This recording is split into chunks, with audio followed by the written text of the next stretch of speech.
delighted I am to be here this morning, to have the opportunity of standing in this very great and significant pulpit. And I do want to express my deep personal appreciation to Dean Sayer and all of the cathedral clergy for extending the invitation. It is always a rich and rewarding experience to take a brief break from our day-to-day demands in the struggle for freedom and human dignity and discuss the issues involved in that struggle with concerned friends of goodwill all over our nation. And certainly it is always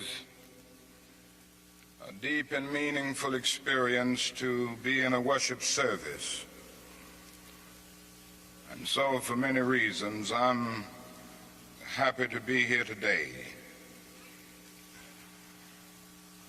I would like to use as a subject from which to preach this morning, remaining awake through a great revolution. And the text for the morning is found in the book of Revelation. There are two passages there that I would like to quote. It's in the 16th chapter of that book. Behold, I make all things new. Former things are passed away.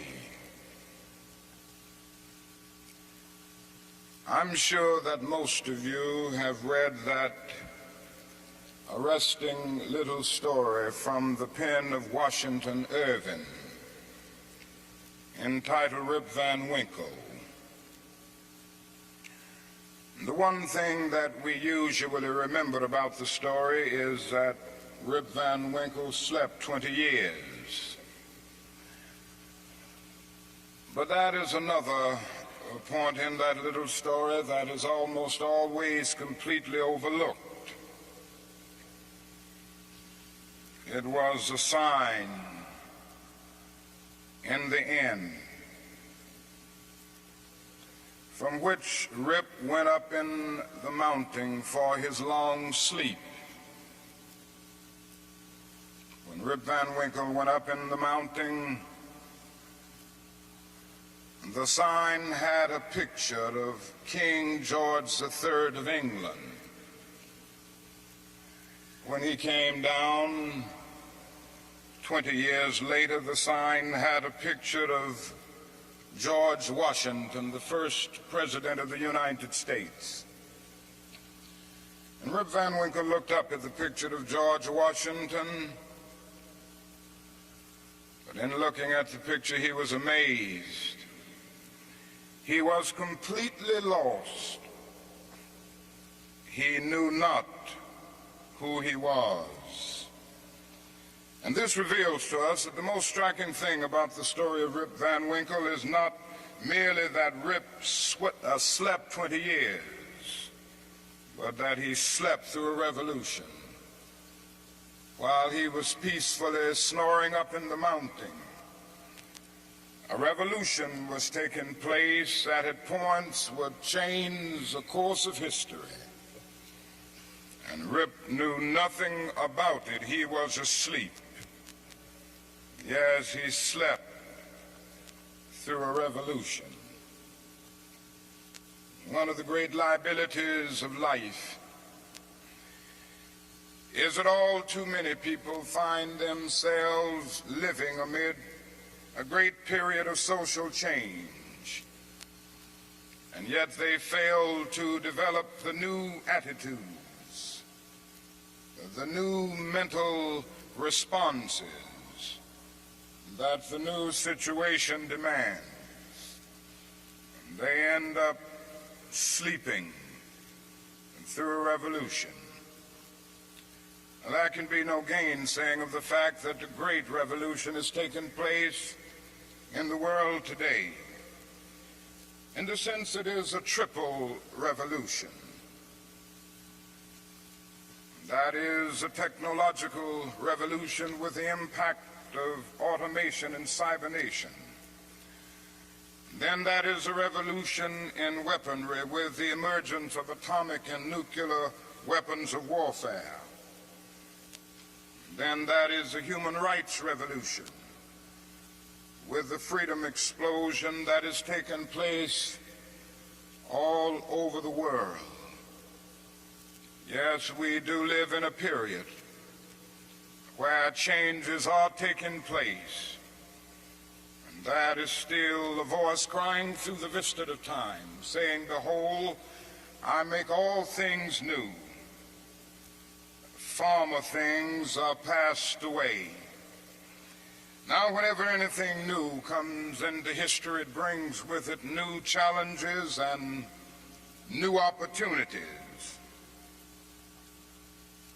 And I would like to deal with the challenges that we face today as a result of this triple revolution that has taken place in the world today.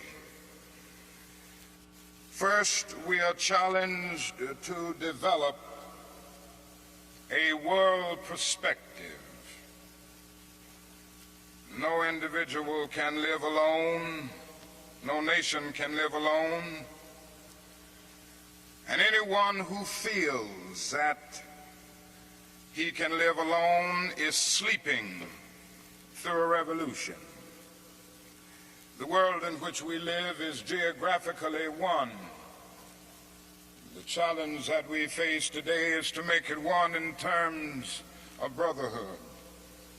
Now, it's true that the geographical oneness of this age has come into being to a large extent through modern man's scientific ingenuity.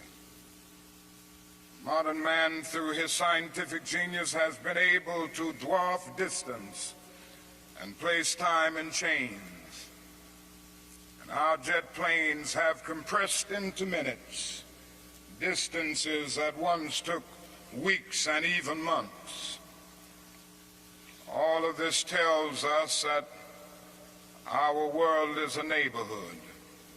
Through our scientific and technological genius, we have made of this world a neighborhood, and yet we have not had the ethical commitment to make of it a brotherhood. But somehow and in some way we've got to do this. We must all learn to live together as brothers, or we will all perish together as fools. We are tied together in the single garment of destiny, caught in an inescapable network of mutuality. Whatever affects one directly affects all indirectly.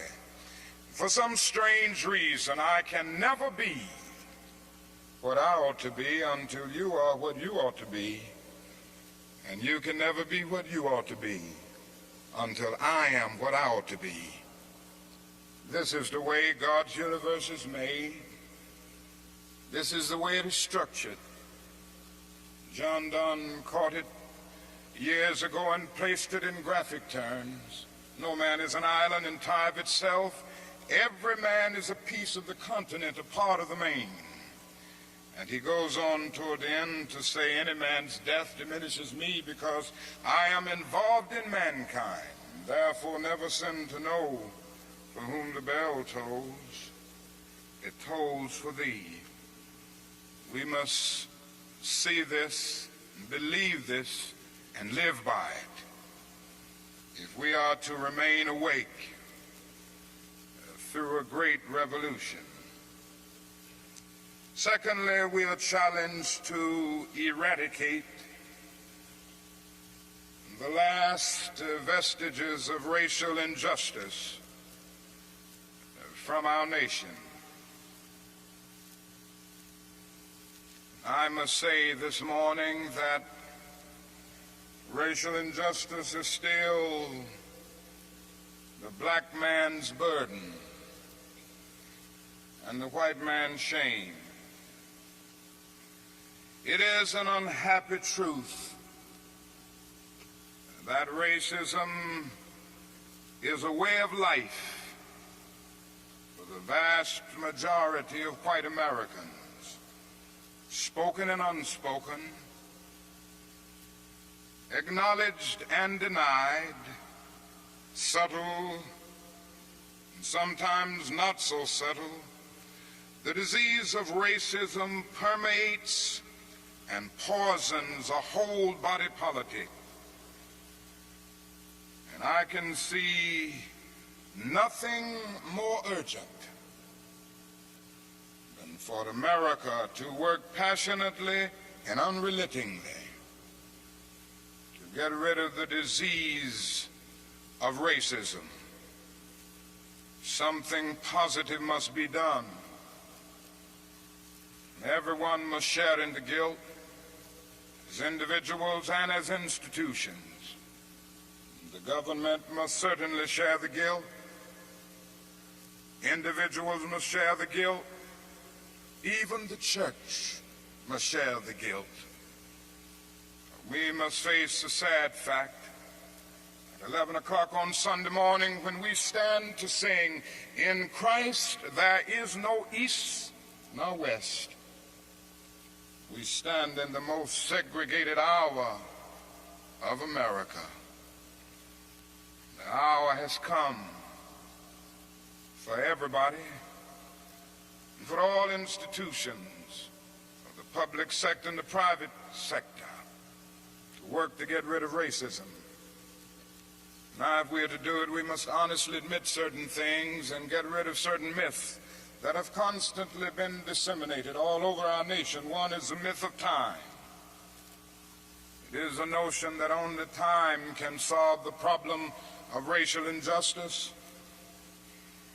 And there are those who often sincerely say to the Negro and his allies in the white community, "Why don't you slow up? Stop pushing things so fast. Only time can solve the problem. And if you will just be nice and patient and continue to pray, in 100 or 200 years, the problem will work itself out." Well, that is an answer to that myth. And it is that time is neutral. It can be used either constructively or destructively. And I'm sorry to say this morning that I'm absolutely convinced that the forces of ill will in our nation, the extreme rightists of our nation, the people on the wrong side, have used time much more effectively than the forces of goodwill.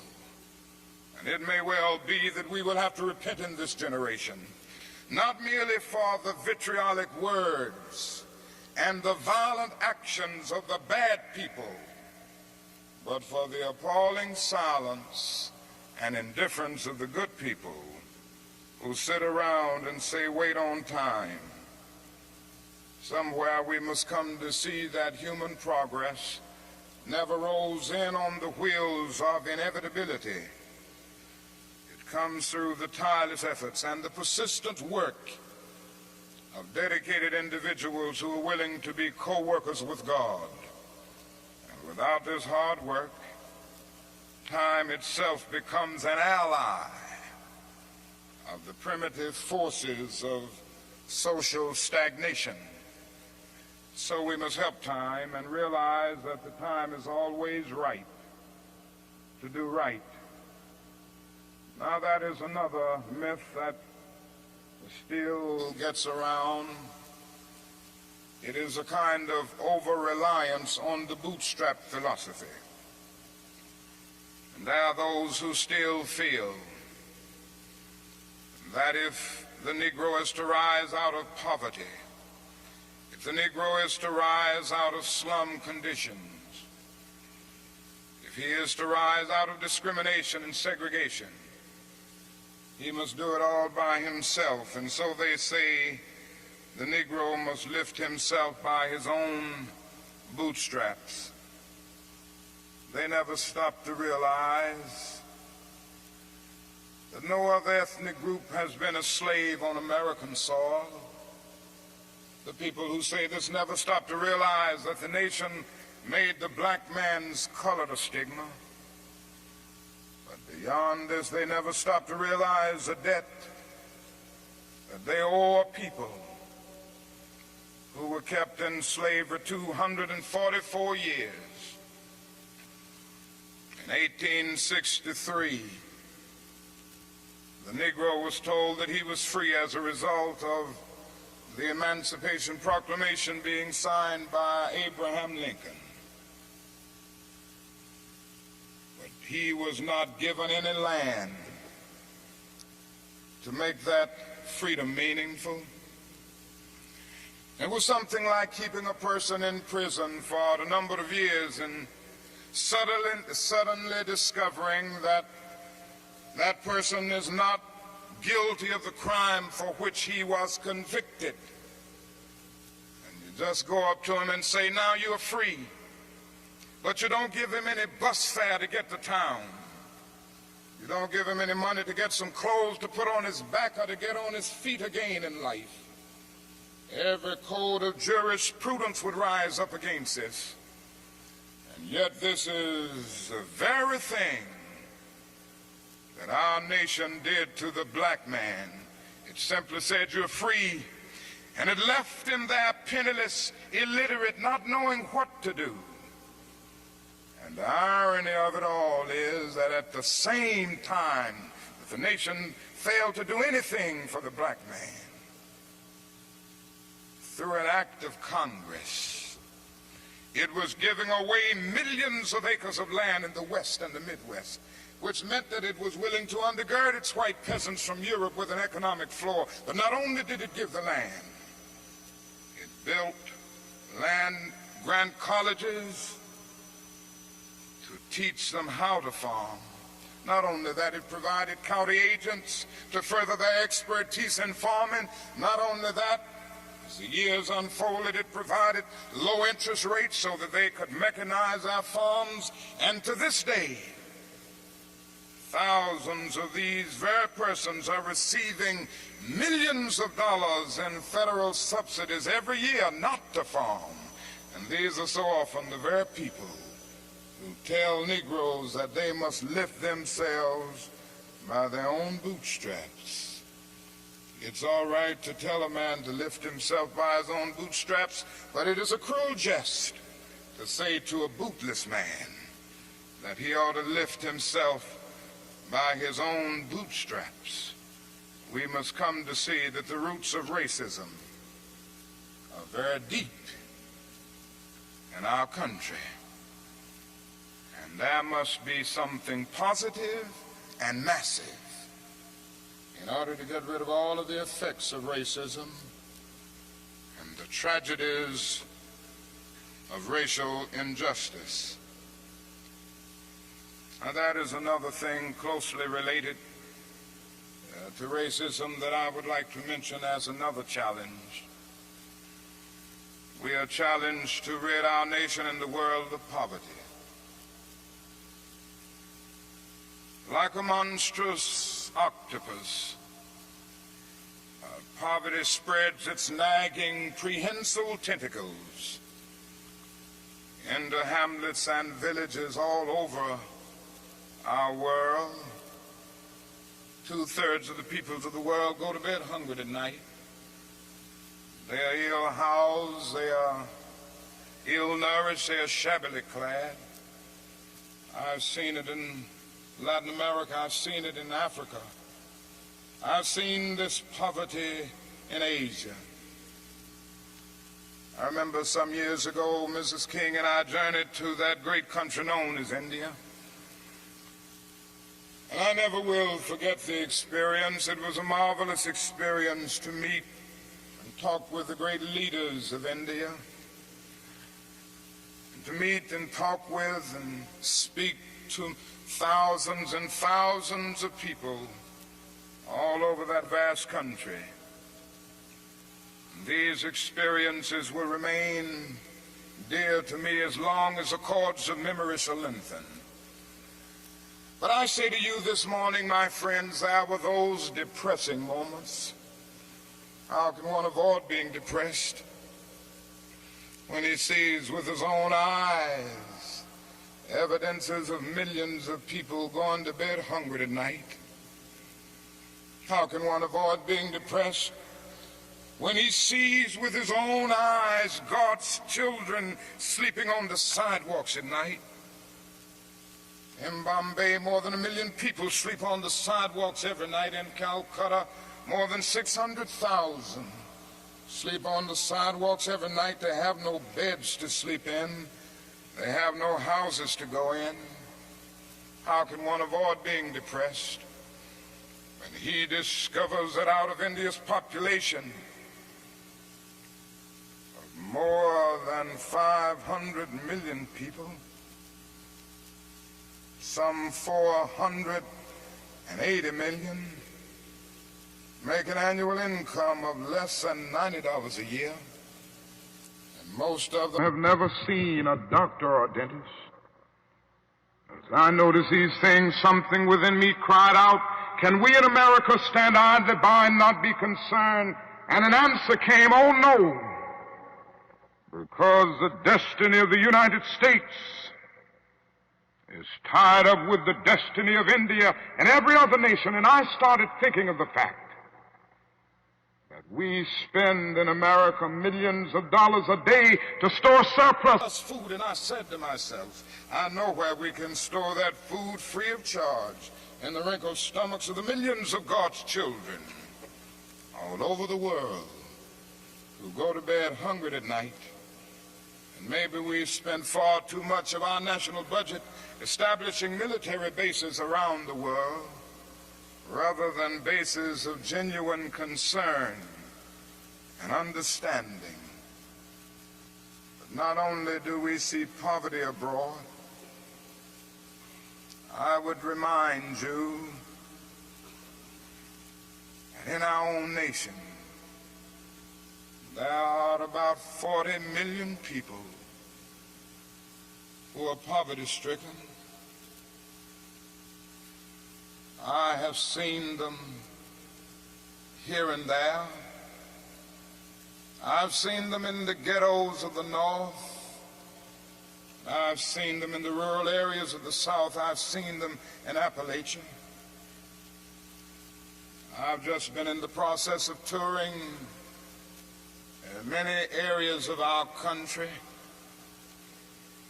And I must confess that in some situations, I have literally found myself crying. I was in Marks, Mississippi the other day, which is in Quitman County, the poorest county in the United States. I tell you, I saw hundreds of little black boys and black girls walking the streets with no shoes to wear. I saw their mothers and their fathers trying to carry on a little Head Start program, but they had no money. The federal government hadn't funded them. They were trying to carry on, and they raised a little money here and there, trying to get a little food to feed the children, trying to teach them a little something. And I saw mothers and fathers who said to me, not only were they unemployed, but they didn't get any kind of income, no old age pension, no welfare check or anything. I said, how do you live? They say, well, we go around to the neighbors and ask them for a little something. When the berry season comes, we pick berries. When the rabbit season comes, we hunt and catch a few rabbits. And that's about it. And I was in Newark and Harlem just this week. And I walked in to the homes of welfare mothers. I saw them in conditions, no, not with wall-to-wall carpet, but wall-to-wall rats and roaches. I stood in an apartment, and this welfare mother said to me, the landlord will not repair this place. I've been here 2 years. He had made a single repair. She pointed out her little boy who was a victim of lead poisoning. She pointed out the walls with all of the ceiling falling through. She showed me the holes where the rats came in. And she said, night after night, we have to stay awake, keep the rats and the roaches from getting to the children. I said, how much do you pay for this apartment? She said, $125. And I looked and I thought and said to myself, it isn't worth $60.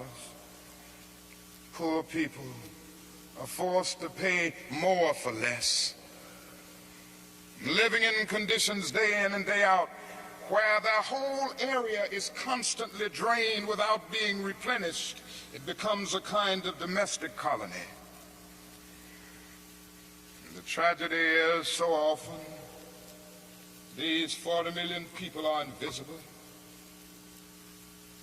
because America is so affluent, so rich, because our expressways carry us away from the ghetto. We don't see the poor. Jesus told a parable one day, and he reminded us that a man went to hell because he didn't see the poor. His name was Dives.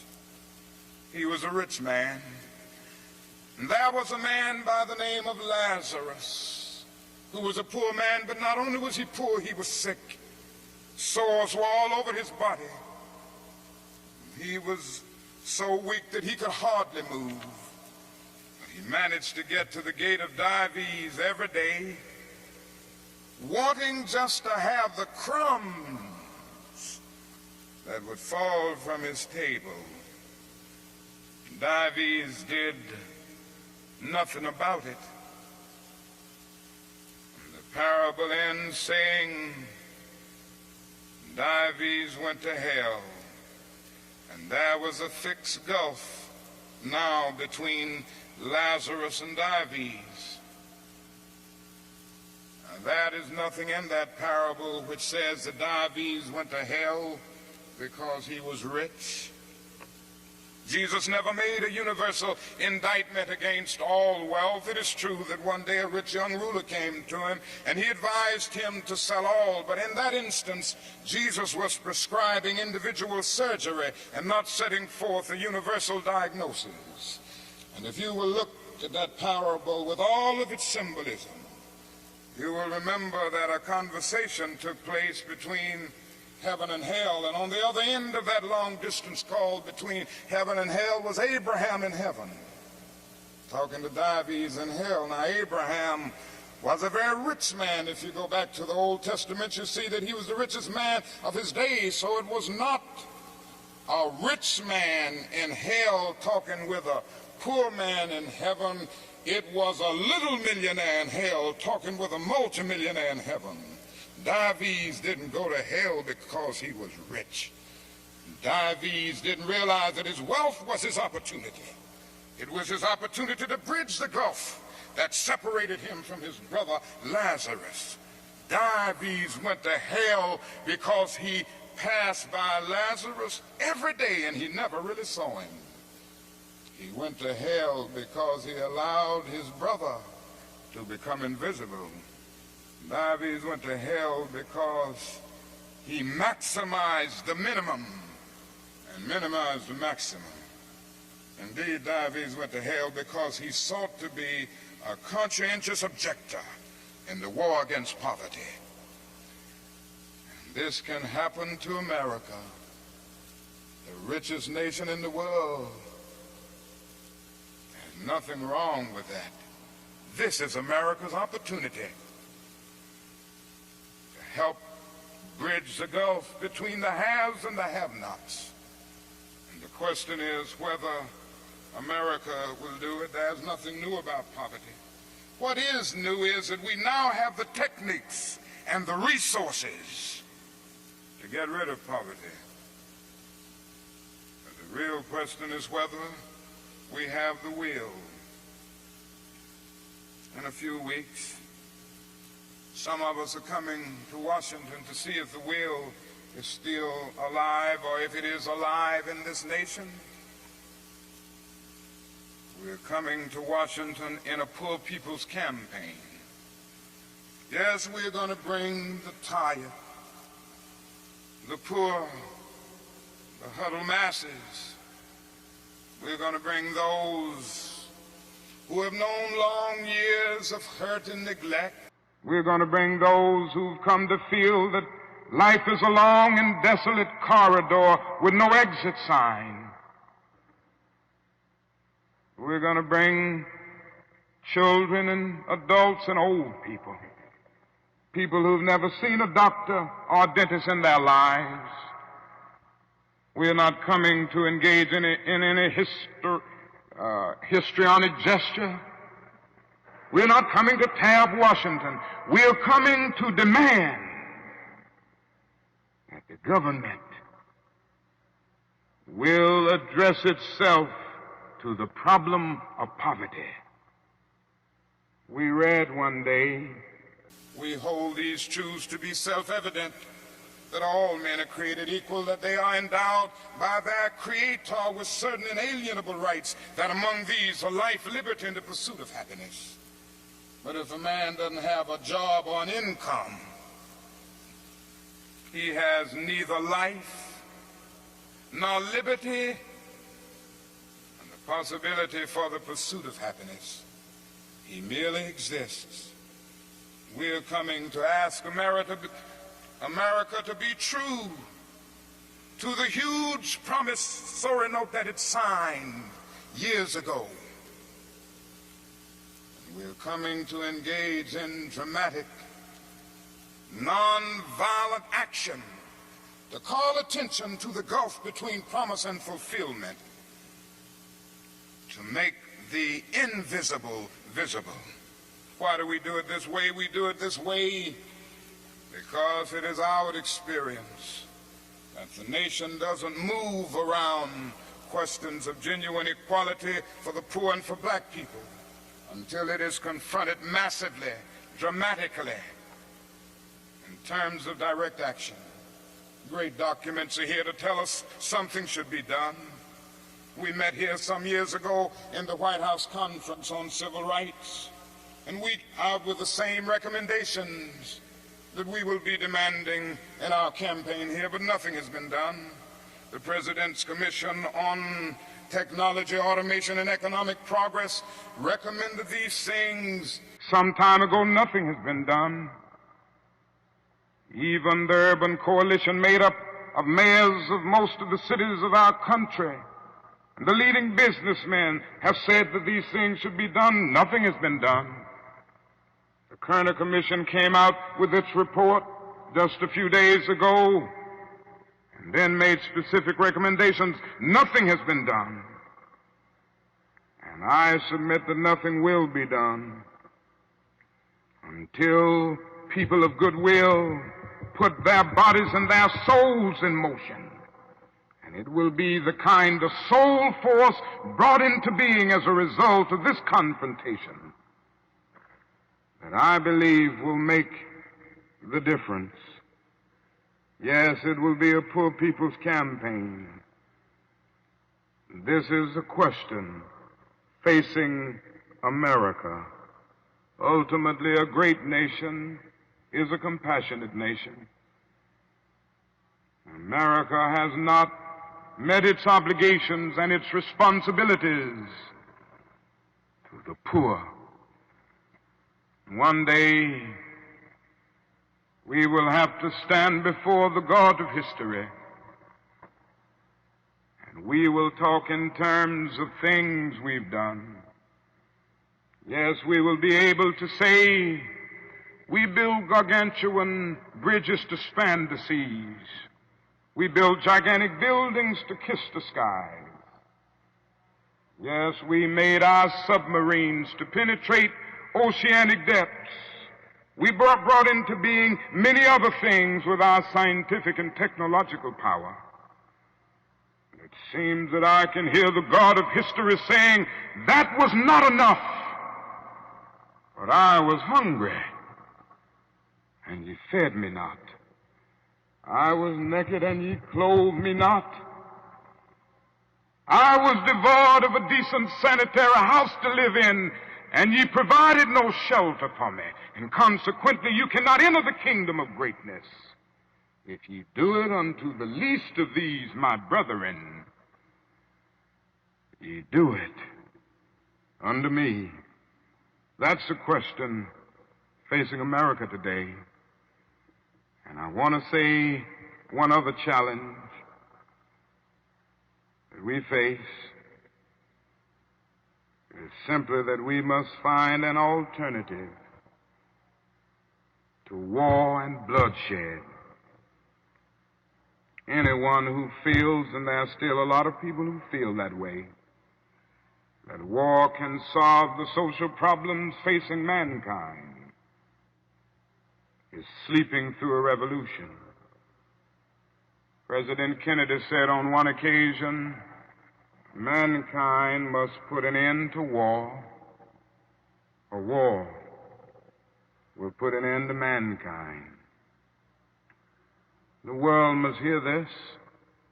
I pray God that America will hear this before it is too late, because today we are fighting a war. I'm convinced that it is one of the most unjust wars that has ever been fought in the history of the world. Our involvement in the war in Vietnam has torn up the Geneva Accord. It has strengthened the military-industrial complex. It has strengthened the forces of reaction in our nation. It has put us against the self-determination of the vast majority of Vietnamese people and put us in a position of protecting a corrupt regime that is stacked against the poor. It has played havoc with our domestic destinies. And this day we are spending $500,000 to kill every Viet Cong soldier. Every time we kill one, we spend about $500,000, while we spend only $53 a year for every person characterized as poverty-stricken in the so-called poverty program, which is not even a good skirmish against poverty. But not only that, it has put us in a position of appearing to the world as an arrogant nation. Here we are 10,000 miles away from home, fighting for the so-called freedom of the Vietnamese people when we've not even put our own house in order. And we force young black men and young white men to fight and kill in brutal solidarity. And yet when they come back home, they can't hardly live on the same block together. Judgment of God is upon us today. And we could go right down the line and see that something must be done, and something must be done quickly. We have alienated ourselves from other nations, so we end up morally and politically isolated in the world. There's not a single major ally of the United States of America that would dare send a troop to Vietnam, and so the only friends that we have now are a few quiet nations like Taiwan, Thailand, South Korea, and a few others. This is where we are. Mankind must put an end to war, or war will put an end to mankind. And the best way to start is to put an end to the war in Vietnam, because if it continues, we will inevitably come to the point of confronting China, which could lead the whole world to nuclear annihilation. It is no longer the choice, my friends, between violence and nonviolence. It is either nonviolence or non-existence, and the alternative to disarmament, the alternative to a greater suspension of nuclear tests, the alternative to strengthening the United Nations and thereby disarming the whole world, may well be a civilization plunged into the abyss of annihilation, and our earthly habitat will be transformed into an inferno that even the mind of Dante could not imagine, This is why I felt the need of raising my voice against that war and working wherever I can to arouse the conscience of our nation on it.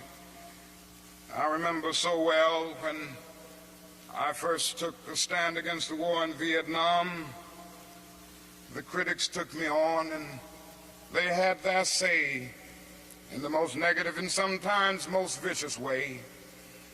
One day a newsman came to me and said, "Dr. King, don't you think you're going to have to stop now opposing the war and move more in line with the administration's policy? Because I understand it has hurt the budget of your organization, and people who once respect you have lost respect. People who once respected you have lost respect for you. Don't you feel that you've really got to change your position?" I looked at him and I had to say, "Sir, I'm sorry, you don't know me. I'm not a consensus leader. I do not determine what is right and wrong by looking at the budget of the Southern Christian Leadership Conference or by taking a sort of Gallup poll of the majority opinion. Ultimately, a genuine leader is not a searcher for consensus, but a mold of consensus. On some positions,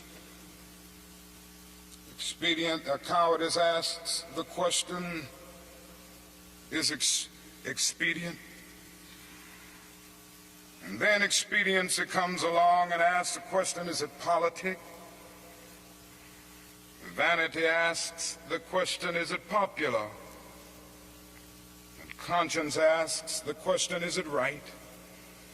And there comes a time when one must take a position that is neither safe, nor politic, nor popular. But he must do it because conscience tells him it is right. And I believe today that that is a need for all people of goodwill to come with a massive act of conscience and say, in the words of the old Negro spiritual, we ain't gonna study war no more. This is the challenge facing modern man. Let me close by saying that we have difficult days ahead in the struggle for justice and peace, but I will not yield to a politic of despair. I'm going to maintain hope. As we come to Washington in this campaign, the cards are stacked against us. This time we will really confront a Goliath. And God grant that we will be that David of truth set out against the Goliath of injustice, the Goliath of neglect, the Goliath of refusing to deal with the problems, and go on with a determination to make America the truly great America that it is called to be. I say to you that our goal is freedom, and I believe we're going to get there, because however much she strays away from it, the goal of America is freedom. Abused and scorned though we may be as a people, our destiny is tied up in the destiny of America. Before the Pilgrim Fathers landed at Plymouth, we were here. Before Jefferson etched across the pages of history the majestic words of the Declaration of Independence, we were here. Before the beautiful words of the Star-Spangled Banner were written, we were here. And for more than 2 centuries, our forebears labored here without wages. They made cotton king, and they built the homes of their masters in the midst of the most humiliating and oppressive conditions. And yet out of a bottomless vitality, they continue to grow and develop. If the inexpressible cruelties of slavery couldn't stop us, the opposition that we now face will surely fail. We're going to win our freedom because both the sacred heritage of our nation and the eternal will of the Almighty God are embodied in our echoing demands. And so however dark it is, however deep the angry feelings are and the violent explosions are, I can still sing, we shall overcome. We shall overcome because the arc of the moral universe is long, but it bends toward justice. We shall overcome because Carlyle is right. No lie can live forever. We shall overcome because William Cullen Bryant is right. Truth crushed the earth will rise again. We shall overcome because James Russell Lowell is right, as we were singing earlier today. Truth forever on the scaffold, wrong forever on the throne. Yet that scaffold sways the future, and behind the dim unknown standeth God within the shadow, keeping watch above his own. With this faith, we will be able to hew out of the mountain of despair the stone of hope. With this faith, we will be able to transform the jangling discords of our nation into a beautiful symphony of brotherhood. Thank God for John, who centuries ago out on a lonely, obscure island called Patmos caught vision of the New Jerusalem descending out of heaven from God, and who heard a voice saying, "Behold, I make all things new. Former things are passed away." God grant that we will be participants in this newness and this magnificent development. If we will but do it, we will bring about a new day of justice and brotherhood and peace. And that day the morning stars will sing together, and the sons of God will shout for joy. God bless you.